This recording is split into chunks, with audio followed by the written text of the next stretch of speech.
innovate, enable.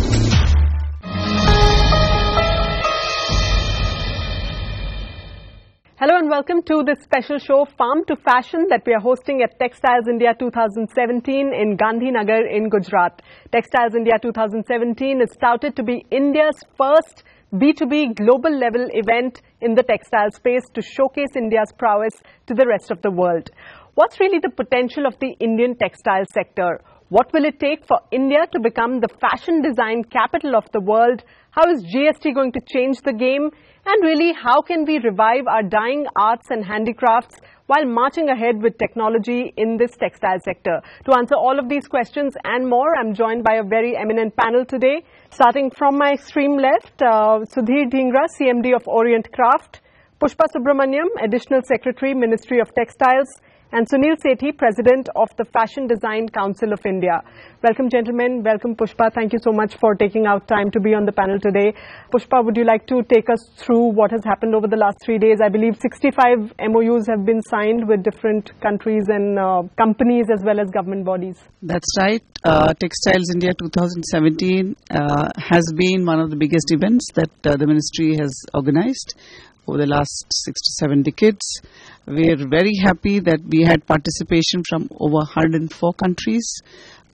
We had buyers from all of these countries, ranging from countries in Latin America to our biggest trading partners like the US, China, South Korea.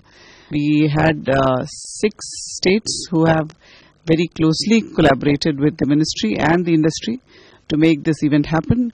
So let's talk a little bit about the potential of the Indian textile sector that you have been talking about at this event. What are the key focus areas that the government is going to be catalyzing for the next couple of years? Textiles, from the government's point of view, has been a focus sector for the last 1 year in particular, where its potential for generating employment has been recognized, and government had come out with a special package to promote investments, to promote exports, and I think we are already seeing results of this initiative last year. So in continuation of that, I think this event will also promote the employment intensive segments. It in fact has very successfully showcased the power of the industry here, the capability here. But in terms of price competitiveness, and Sudhir, I'd like you to comment on that.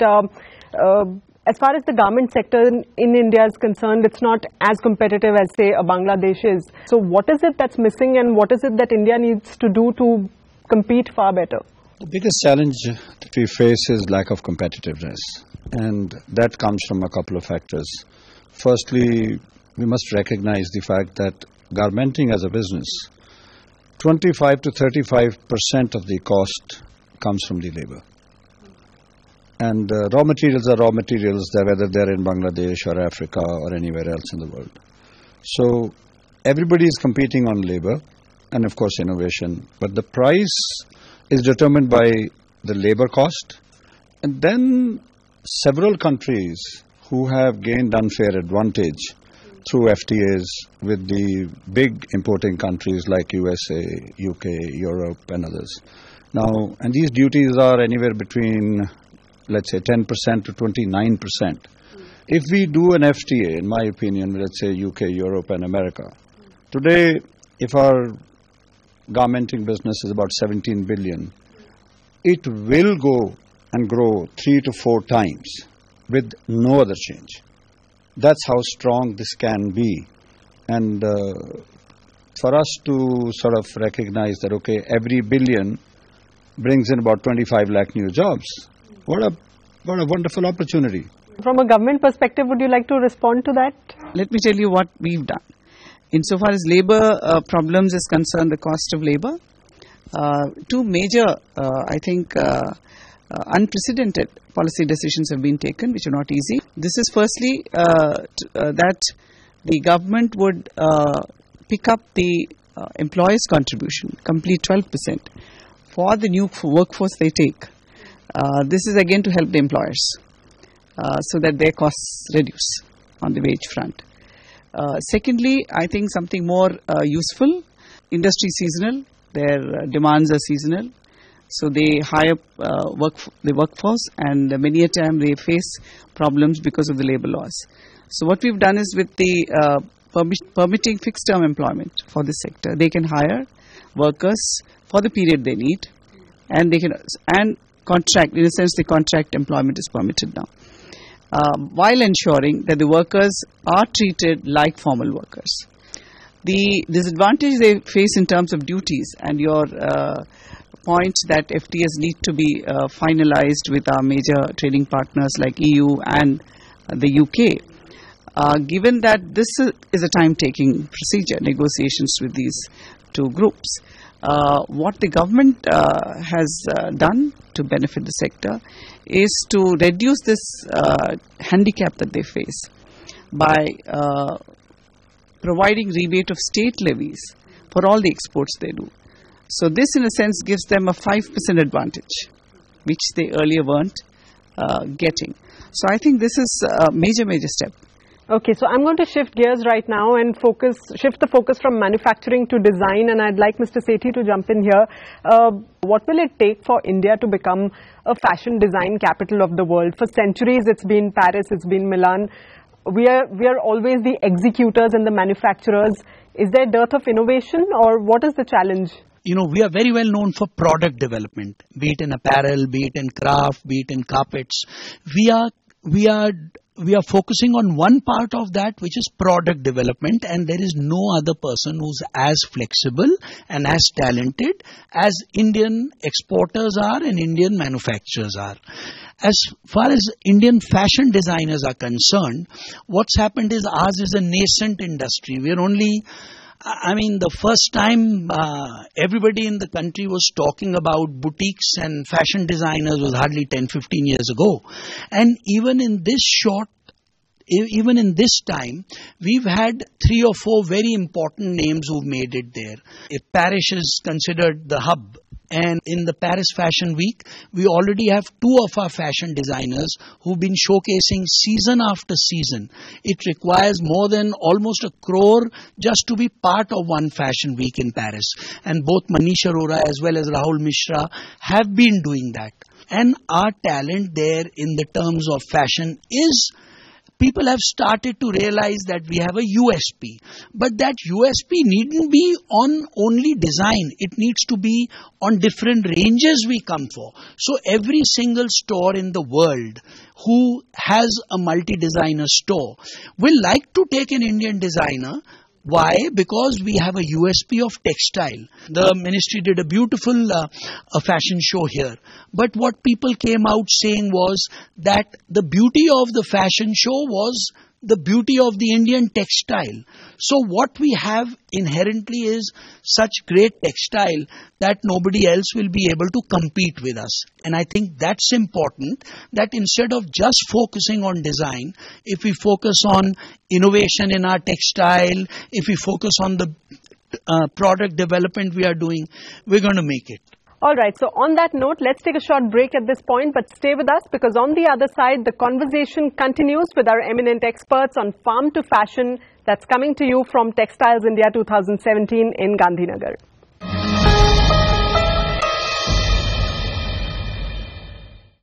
Welcome back to our special show, Farm to Fashion, that's coming to you from Gandhinagar from the Textiles India 2017 event. I'm joined here by a set of eminent experts who are charting the way forward for India's textiles and apparel sectors. So, talking of textiles and how India's textiles really are symbolic of India's diversity. And to really showcase that diversity to the world, Pushpa, we need good center-state collaboration. And historically, center-state collaborations have not been the best in most sectors. So, particularly for the textile sector, what is it that your government is doing? As I was mentioning, for Textiles India itself, we've got 6 states who have contributed majorly with all resources to make this a grand success. If you look at even the textile policies of states, the complementarity between the national framework and the state-specific policies is something amazing to see.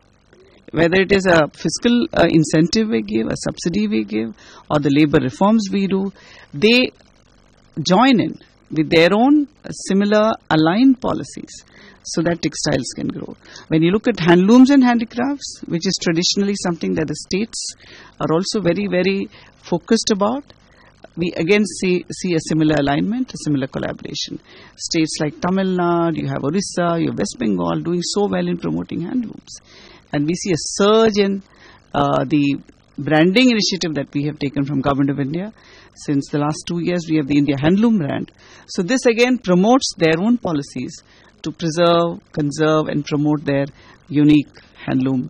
In fact, and handlooms and handicrafts for that matter really play a huge role as far as the Indian textile sector is concerned. And Mr. Sethi, do you think these need to be marketed better to the world? I mean, there have been changes in the recent past, but today what's the biggest challenge in really showcasing India's prowess in this sector to the whole world? One important thing that's happening is, which was not happening earlier, at least in the fashion industry and the handicraft industry, is that we are going out to all the international fairs.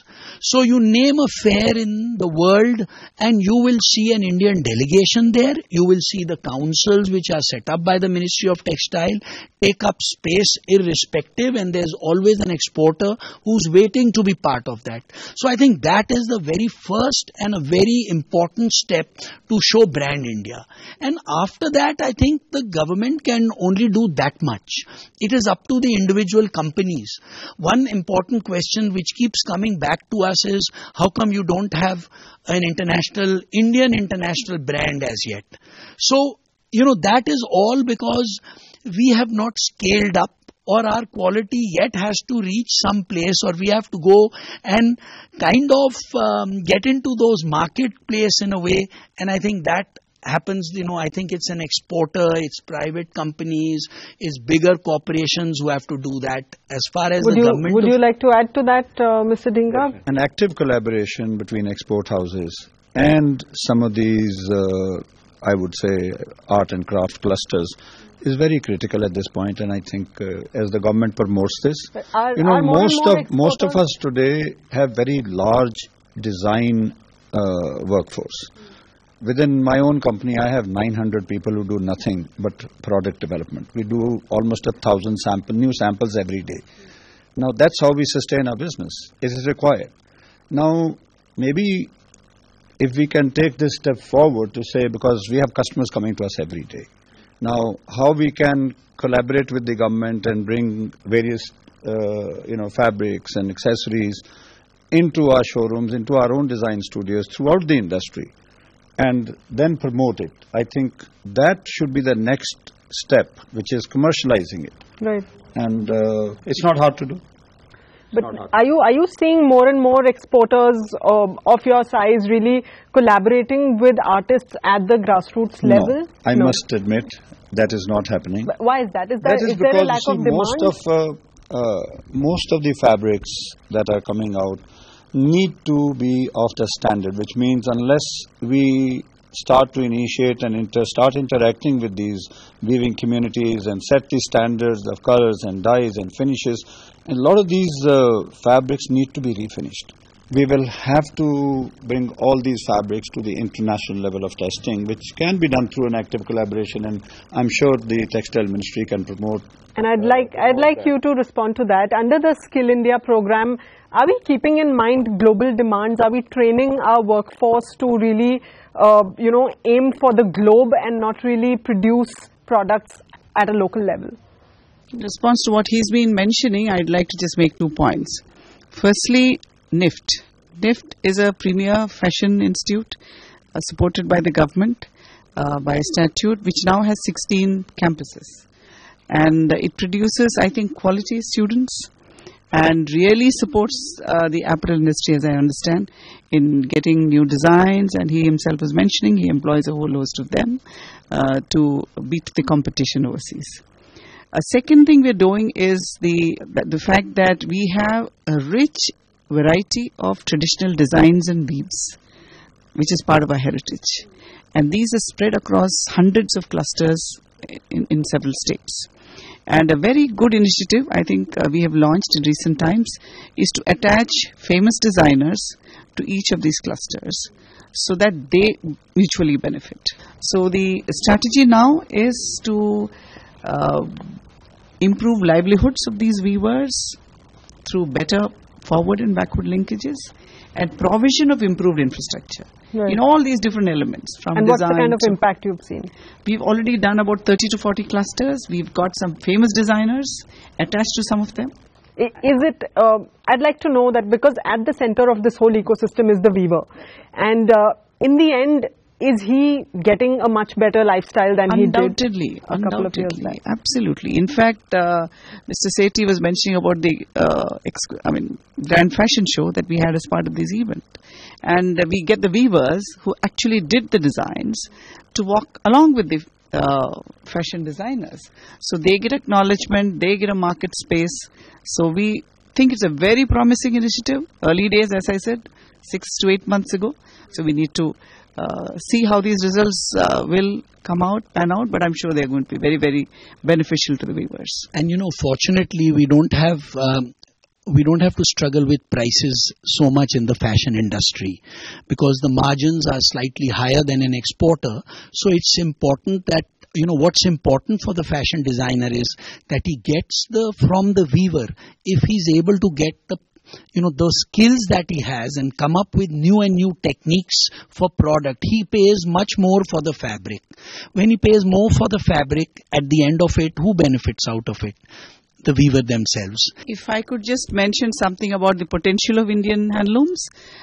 During this event, Textiles India, we've had an MOU with the government of Australia, and where the fashion industry there would like to collaborate and promote Indian designs in their garment manufacturing. So I think there's a whole lot of promise, lots of avenues available. That's wonderful to hear. And as we wrap up, I'd like one final comment from each one of you on the farm to fashion vision of the Prime Minister, that one step that you think should be taken immediately to realize this ambitious vision. Mr. Dhingra. I would stick to my original point, and I think that's a very, very relevant point. Although Pushpaji's mentioned a few benefits that are given, some of those are likely to be dented through the GST regime, as it seems to us. But it's not enough. I must say it is not enough. We have to understand that we are going to fight a tiger, and we can't fight it with bare hands. That we are losing market share, and we need to recognize that without actively engaging ourselves with the importing countries, and this is the right time. If we sign an FTA, I can tell you with all my over 40 years of experience, you will see a dramatic change. You will see this 45 million employment go up to 160 in the next 3 to 4 years. That is the power of this single thing. I think we need to understand that the customer is very stressed with price. Right. And it's price first, then everything else. We have to. Okay, work on those FTAs first. That's Mr. Dhingra's solution. For me, I would say Textiles India is just the beginning. And it's a very promising, positive, collaborative journey ahead and only upward. And I'm very confident that we will really be one of the global players in textiles sector over the next 1 decade. All right, Mr. Sethi. Farm to fiber to fabric to fashion to foreign, there is one thing which is missing, which is, I feel, a B, which is brand building. So it's exactly what you said. I do agree with you that in all this process of all the Fs that we've mentioned, from farm to fashion, I think brand building should be one of the key things that we should concentrate on, both domestically and for our international market. All right. Thank you so much, everyone, for those wonderful insights. And with that, it's a wrap of this special show, Farm to Fashion, that's coming to you from Textiles India 2017. As the Union Textiles Minister Smriti Irani said, it's a golden era for the development of textiles in India. And we at Network 18 will, of course, keep an eye out on that and keep bringing you news and updates. Thanks for joining in. Goodbye.